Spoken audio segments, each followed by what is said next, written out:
Alhamdulillah wassalatu wassalamu ala rasulillah wa ala alihi wa sahbihi wa mawalah wa la hawla wa la quwwata illa billahi wa ba'du.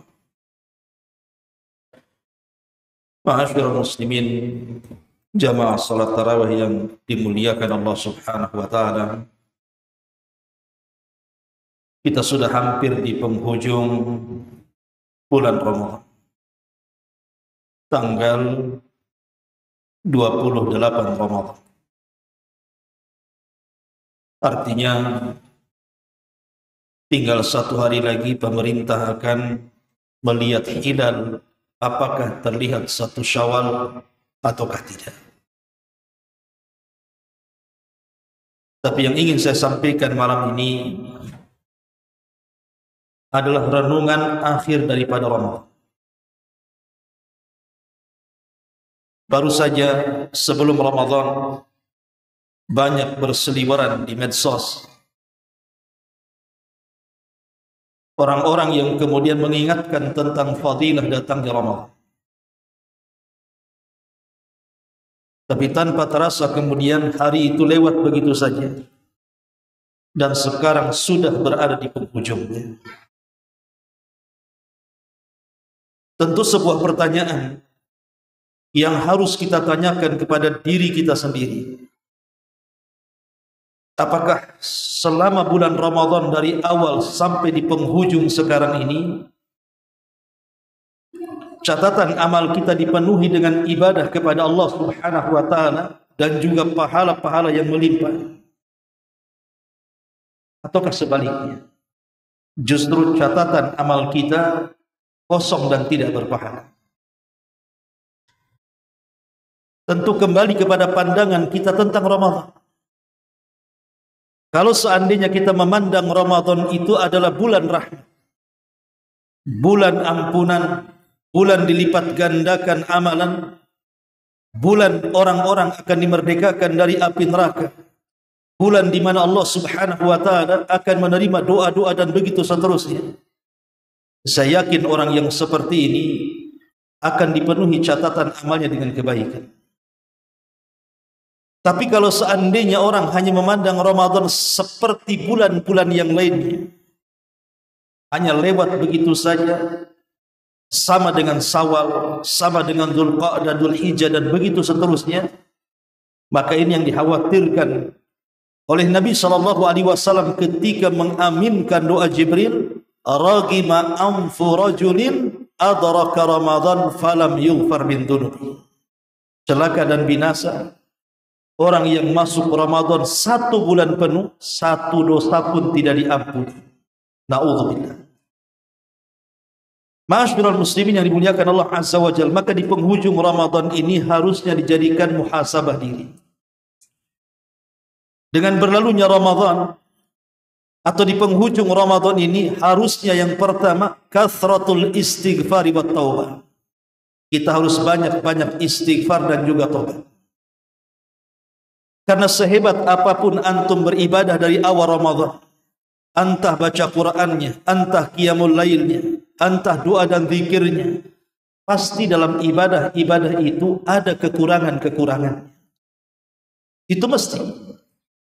Mungkin menghayal saat salat tarawih, kemudian tersibukkan membaca Quran dengan terkadang melihat handphone, atau mungkin dilalaikan dari ibadah-ibadah yang lain. Sehebat apapun, sesempurna apapun manusia ingin mencapai ibadah, pasti ada kekurangan.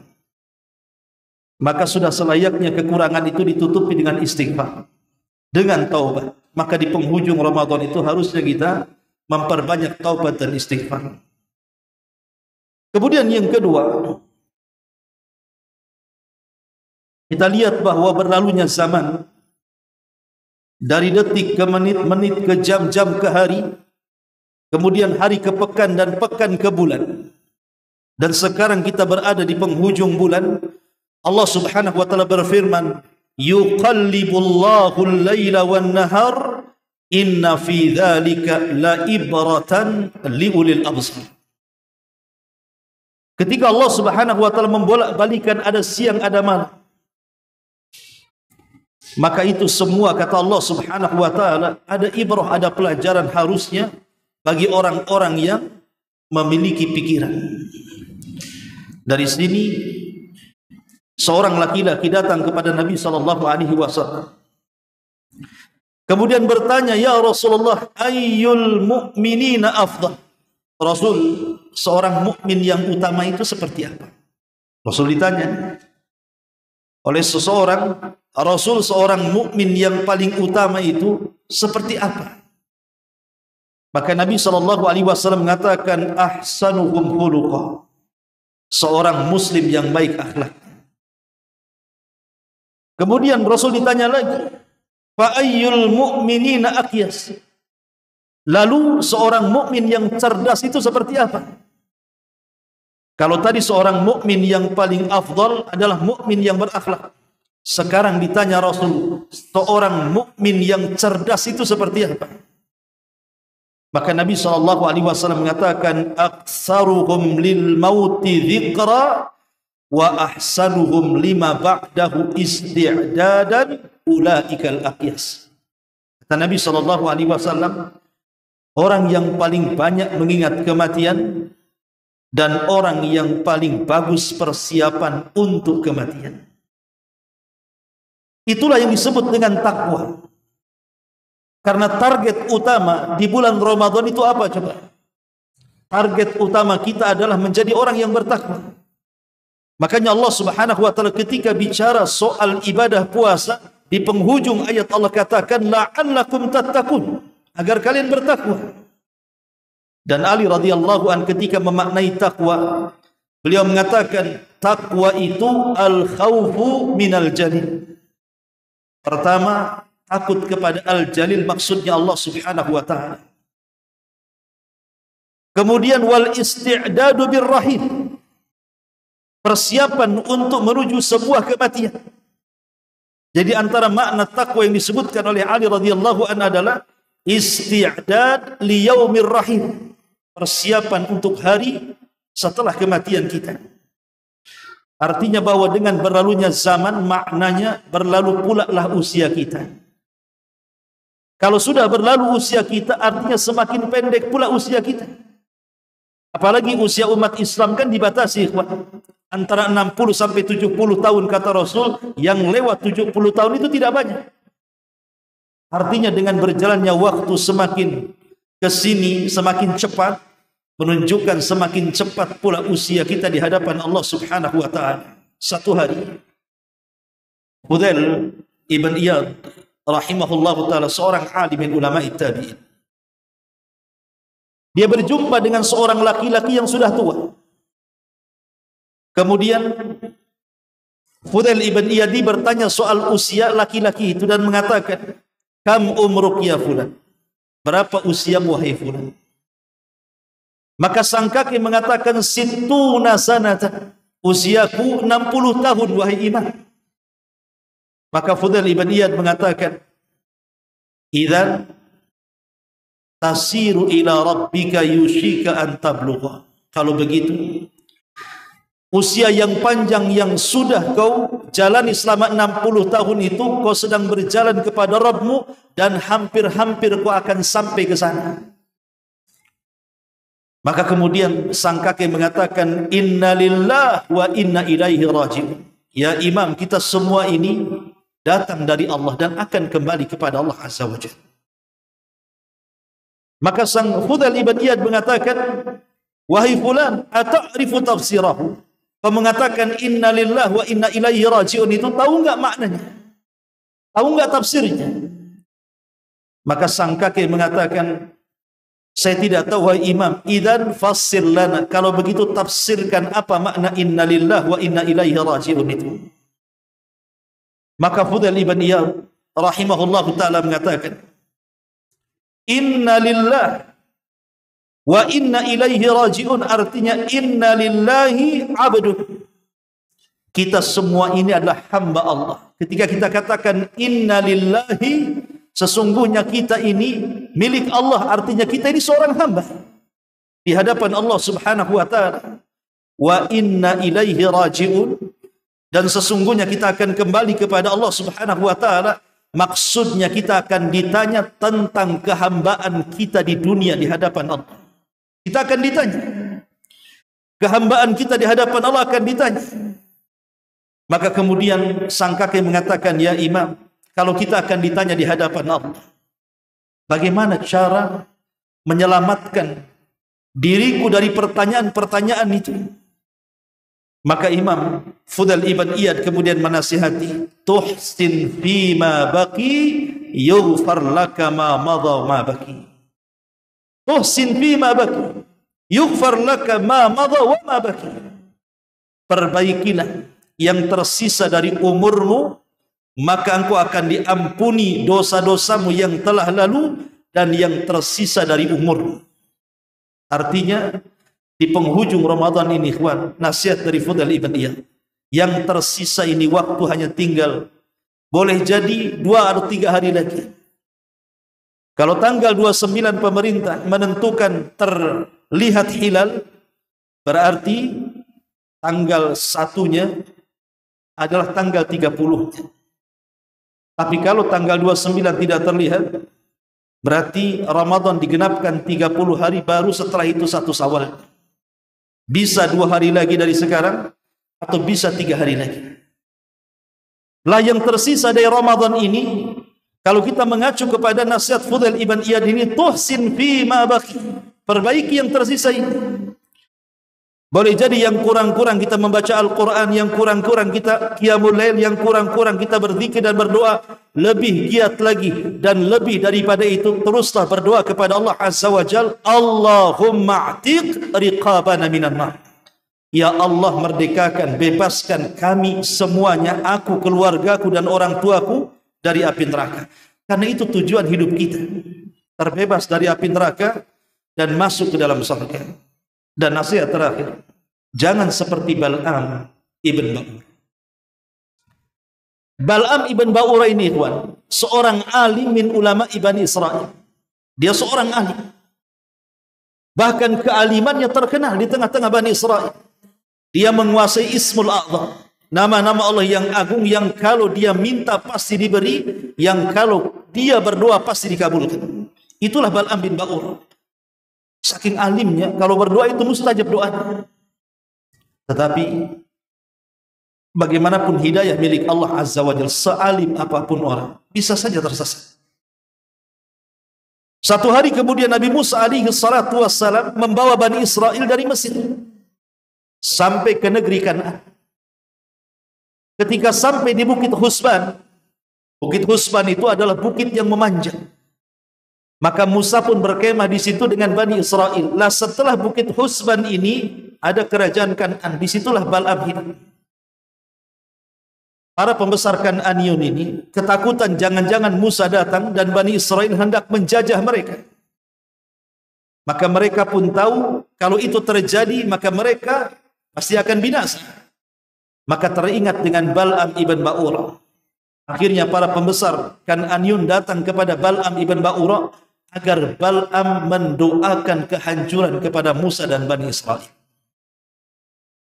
Ketika itu Bal'am menolak, tidak mau, dan mengatakan, celaka kalian, yang didoakan itu bukan orang biasa, yang didoakan itu seorang nabi, aku tak mau. Bal'am pun menolak, karena dia tahu konsekuensinya melawan nabi. Tetapi setiap hari para pejabat ini datang kepada Bal'am menawarkan kekuasaan, menawarkan harta, menawarkan jabatan, menawarkan dunia. Subhanallah. Ternyata dunia memfitnah Bal'am ibn Ba'ur. Akhirnya Bal'am pun kalah dengan keimanannya. Dia mendoakan keburukan kepada Musa alaihissalam. Dari sini Allah Subhanahu wa taala terangkan kisah Bal'am ibn Ba'ur ini di dalam surah Al-A'raf ayat 175 sampai 176. Apa kata Allah Subhanahu wa taala? Watlu alaihim naba'al ladzina atainahu ayatina. Kata Allah, bacakan ya Muhammad kepada mereka tentang kisah orang yang kami berikan tanda-tanda kuasa kami kepada dia. Maksudnya Bal'am ibn Ba'ur. Fansalakha minha, tiba-tiba insalah. Insalah itu Bahasa Arabnya, kalau di bahasa Indonesia kan seperti ular mengganti baju, mengganti sisik. Ular itu kadang-kadang kan ganti sisiknya dia. Itu yang salah dalam bahasa Arab. Jadi seolah-olah Allah Subhanahu wa taala menjelaskan Bal'am ini kemudian menanggalkan keimanannya, menanggalkan keulamaannya, menanggalkan keahli ibadahannya. Kemudian wattaba'ahu syaitan, setan pun ikut dia. Biasanya kita ikut setan, setan pun ikut dia. Kemudian fakana minal ghawin, Bal'am pun menjadi orang yang paling sesat. Walau syi'na la rafa'nahu biha. Kalau kami mau, kami akan angkat derajat Bal'am. Kalau seandainya Bal'am itu menolak tawaran-tawaran dunia dan tetap istiqamah dengan keibadahannya, dengan keilmuannya, maka Allah janjikan akan diangkat derajatnya. Walau syi'na la rafa'nahu biha. Kalau kami mau, kami angkat derajat Bal'am itu. Walakinnahu akhlada ilal ardh. Tapi dia memilih dunia. Wattaba'a hawa, dan mengikuti hawa nafsunya. Apa kata Allah permisalannya? Famathaluhu kamathali kalbin in tahmil alaihi yalhath aw tatruku yalhath. Maka permisalan Bal'am ibn Ba'ur ini seperti anjing. Kau halau ataupun kau tidak halau, tetap saja anjing itu menjulurkan lidahnya. Artinya kau nasihati atau tidak, karena dia sudah sesat. A'andzartahum am lam tunzirhum la yu'minun. Ma'asyiral muslimin yang dimuliakan Allah Azza wa Jalla. Makanya Allah mengatakan dzalika matsalul qaumil ladzina kadzdzabu biayatina. Itulah permisalan kaum yang telah mendustakan ayat-ayat kami. Faqsusil qasasa la'allahum yatafakkarun. Kisahkan kisah ini agar yang mendengarnya mau berfikir. Apa faedah daripada kisah Bal'am ibn Ba'ur? Artinya jangan pernah ujub dengan ibadah. Jangan pernah ujub. Jangan merasa di bulan Ramadan ini saya paling banyak puasanya, saya paling banyak menghatamkan Qur'annya, saya paling banyak sedekahnya, saya yang paling banyak berbuat baiknya, yang berbuat kebajikan, saya sudah ini, sudah itu, dan begitu seterusnya. Jangan pernah ujub dalam ibadah, karena ujub itulah yang menjadikan seluruh amal kita habis.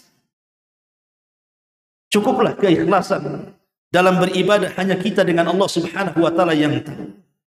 Karena terkadang seperti Bal'am sekelas ulama Bani Israel saja bisa insalah, bisa menanggalkan keimanannya karena dunia. Maka terkadang syaitan ini menggoda kita ini bukan dari dunia, tapi justru dari ibadah dengan cara ria dan ujub takabur. Ma'asyiral muslimin yang dimuliakan Allah Azza wa Jalla, maka jangan seperti Bal'am ibn Ba'ur, tetaplah istiqamah, sembahlah Allah di Ramadan ataupun di luar Ramadan. Karena ada orang-orang yang menjadikan Allah itu di bulan Ramadan saja. Dia rajin ibadah di bulan Ramadan, setelah Ramadan hilang, tak pula dia juga menyembah Allah seperti dia menyembah Allah di bulan Ramadan. Makanya di istilah para ulama, kun rabbaniyan wala takun ramadaniyan. Jadilah hamba Allah, jangan jadi hamba Ramadan.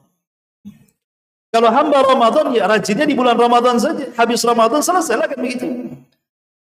Maka dari sini ikhwatul fillah muliakan Allah Subhanahu wa taala, jangan pernah menggugurkan dosa kita yang sudah kita lelah letih dari awal Ramadan sampai akhir Ramadan.